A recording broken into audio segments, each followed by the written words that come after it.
Profis gefahren und selbst auf so einem großen Feuerwehrauto ist ein Feuerlöscher drauf für die kleinen Brände, die vielleicht mal vorkommen. Stefan Schönberg, technischer Leiter der Feuerwehr in Hanau. Schön, dass wir da sein dürfen. Ja, danke, gerne. Es gibt so wahnsinnig viele verschiedene Modelle. Wir probieren auch gleich mal einen aus. Wo liegt aber der Unterschied überhaupt, wenn ich jetzt mir einen zulegen möchte? Ja, es gibt zwei grundsätzliche Unterschiede.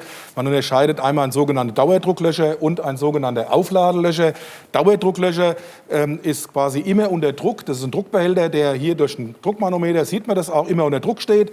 Und hier habe ich eine Treibgaspatrone drin, die praktisch erst aktiviert werden muss. Also diesen Feuerlöscher muss ich vor Inbetriebnahme aufladen. Das ist der grundsätzliche Unterschied. Der ist auch deutlich teurer, 120 €, sagten Sie? Ja, zwischen 120 und 150 €. Die kriegt man schon teilweise 30, 40, 50 €, sowas in dem Dreh. Das liegt aber auch daran, wesentlich mehr Material verbaut. Ne, und so Aber weiter. sind die besser, die teureren? Nicht wirklich. Also sie sind hochwertiger, werden meistens im Industriebereich eingesetzt. Die sind wesentlich günstiger, weil auch weniger Teile dran, besser zum Herstellen, leichter zum Herstellen. Jetzt gibt es oft auch Dinge im Baumarkt zu kaufen, Feuerlöscher, oder manchmal beim Discounter auch. Würden Sie dazu raten? Kann man das ruhigen Gewissens empfehlen? Ja, grundsätzlich schon. Also auch im Baumarkt, die müssen halt nur zugelassen sein. Sie sollten ein Prüfzeichen haben, GS oder CE-Zeichen. Das sollten Sie mindestens haben und dann kann man die auch ohne Probleme einsetzen für zu Hause.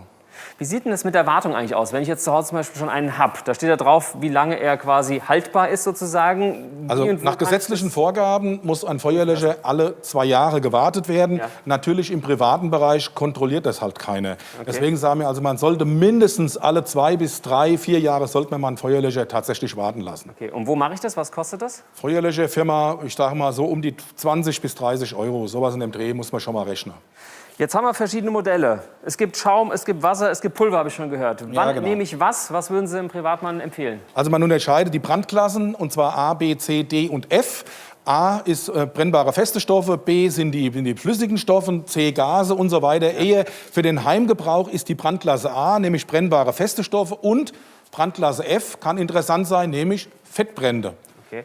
Aber für Fettbrände empfehlen sogar, also wenn es die Fritteuse irgendwas brennt oder in der Pfanne, so ein kleines Spray einfach nur. Ja, nach so seit ein paar Jahren sind die hier ganz gut im Handel zu bekommen. Das sind so Sprays, die decken tatsächlich alle 3 Brandklassen A, B und F ab, kosten so 15 bis 20 € und man kann sie vorzüglich, wenn mal so eine Fritteuse brennt oder ein Topf brennt, dafür sind die echt top geeignet. Also einfach aufdrehen, wie Haarspraydose draufhalten. Genau so. Haben wir auch ein Haltbarkeitsdatum, sollte man darauf achten, ne? Ja, also nach 4 Jahren sollte man die eigentlich entsorgen und einen neuen kaufen. Wie sieht es mit Löschdecken aus? Was halten Sie davon? Wir als Feuerwehren empfehlen sie eher nicht für zu Hause, denn tatsächlich die Eigengefährdung ist hier relativ hoch. Denn wenn Sie so einen Fettbrand hätten, würden so eine Löschdecke drüber schmeißen, machen es verkehrt, dann kann die durchschlagen und dann ist die Gefährdung für Sie wesentlich höher dann. Jetzt wollen wir so einen Löscher noch mal ausprobieren. Das ist ein Wasserlöscher, haben Sie gesagt, ne? Ja, genau. Also den nehme ich jetzt. Wie halte ich das dann richtig? Ja, ganz einfach. Gehen wir hierher. Den müssen Sie natürlich erst aktivieren. Das heißt, Sie müssen den Sicherungsstift ziehen. Den ziehen Sie mal raus. Ja.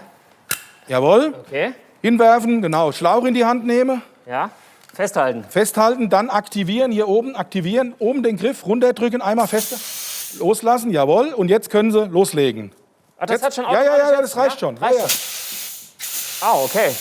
Geht aber doch weit. ja.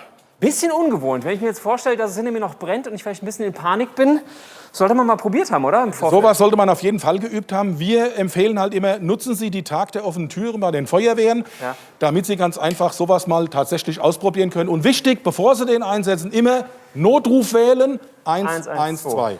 Weil sonst ist vielleicht alles zu spät, ne? Genau.